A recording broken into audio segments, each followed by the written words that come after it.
Welcome to this explainer. Okay, so today we're going to dive right into one of the 20th century's most debated, most controversial, and honestly, most misunderstood novels of all time. We're talking about Vladimir Nabokov's Lolita.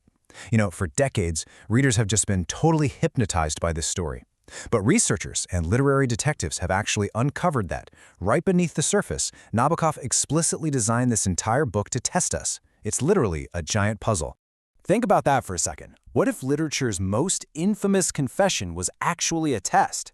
Well, today we're going to see exactly how Nabokov purposefully manipulated his audience to create better, more active literary detectives. He absolutely did not want passive readers. He wanted us to step up and fight back. So let's start peeling this onion. Layer 1. The unreliable narrator's trap. To really grasp this trap, we first need to understand the concept of a discordant narrator. Basically, this happens when an author intends for a story to be understood completely differently than how the narrator himself understands it. So Nabokov didn't just make his main character, Humbert, a little unreliable. No, he deliberately left glaring, obvious clues right behind Humbert's back for us to find. And Humbert sets this trap right out of the gate on page 1, famously declaring you can always count on a murderer for a fancy prose style. It's so manipulative, right? He's using this incredibly beautiful, soaring language to trick us into seeing him as a reliable, almost relatable interpreter of his own horrific crimes. He's flattering us, practically begging us to hear his doomed confession. The thing is, if we just sit back and let Humbert talk, we're going to get hypnotized. We have to break free from that spell. It's up to us to actually pop the hood and examine the gears and mechanics of the text ourselves.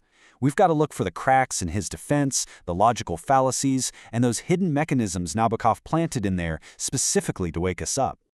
Which brings us to Layer 2, becoming a literary detective. Okay, so throughout the book, Humbert presents this super meticulous defense. He claims he wrote this massive, sweeping memoir from his jail cell over the course of exactly 56 days. But if you actually stop and do the math, literally counting the days between his arrest and his death, it only adds up to 51 days. So, are we being played here? Is this just a simple math error by a certified genius author, or is it a deliberate breadcrumb proving Humbert is completely fabricating his reality? Oh, and the clues get way weirder. Take the Enchanted Hunters coincidence. Humbert and Lolita stay at a motel called the Enchanted Hunters.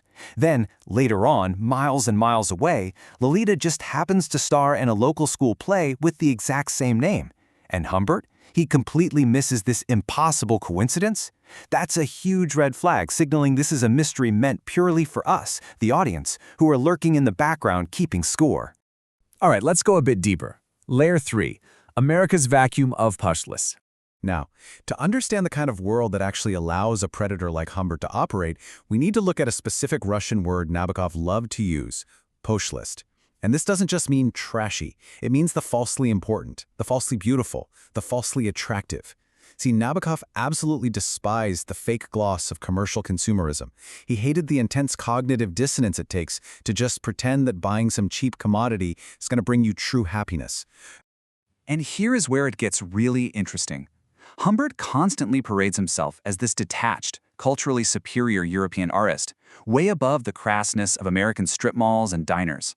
But look at what he actually does. His entire reality is fueled by this exact poshlist consumerism. He literally buys affection with cheap Indian curios, cactus candy, and glossy movie magazines.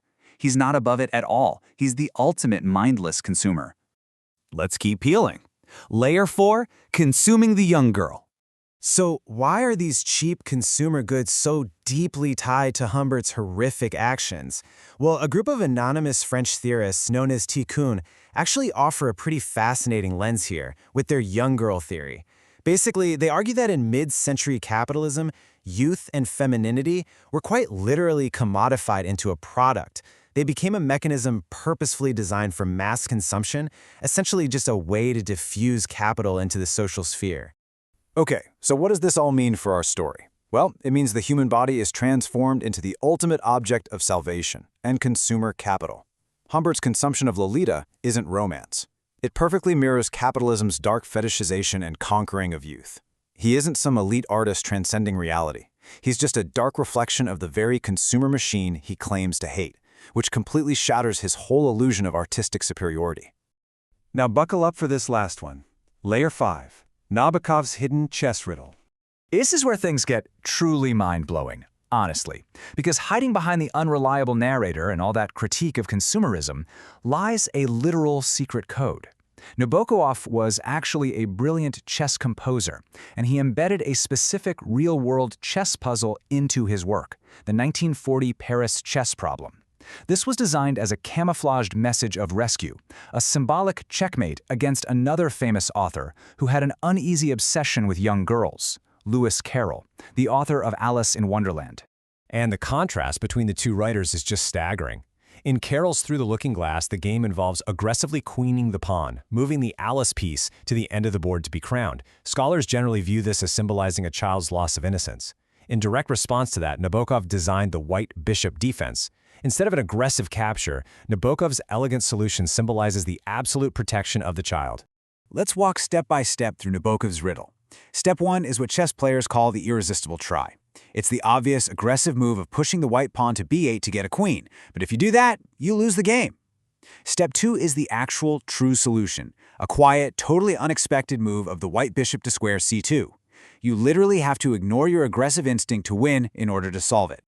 Now, you might be wondering, why square c2? Well, in Nabokov's symbolic language, the white bishop acts as a protective searchlight.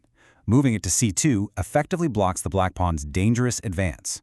It represents an adult finally stepping in, shining a light into the darkness and stopping the abuse before it can even happen. It is literally a retrospective rescue mission played out entirely on a chessboard. Nabokov himself once said, "Deception in chess, as in art, is only part of the game." That horrific, gripping story of Humbert, that is the deception. That's the trap. The true art, the real game, was this incredible retrospective rescue mission that was just waiting in the shadows all along for an astute reader to discover it. So we're going to leave you with this final thought and a question to carry with you. If literature can hide an entire rescue mission in plain sight, completely masked behind an unreliable narrator and a critique of consumerism, what else are you missing when you read? True aesthetic bliss isn't just letting a story passively wash over you. It's found in the investigation itself. Thanks so much for joining us on This Explainer. And remember, keep looking for those hidden gears.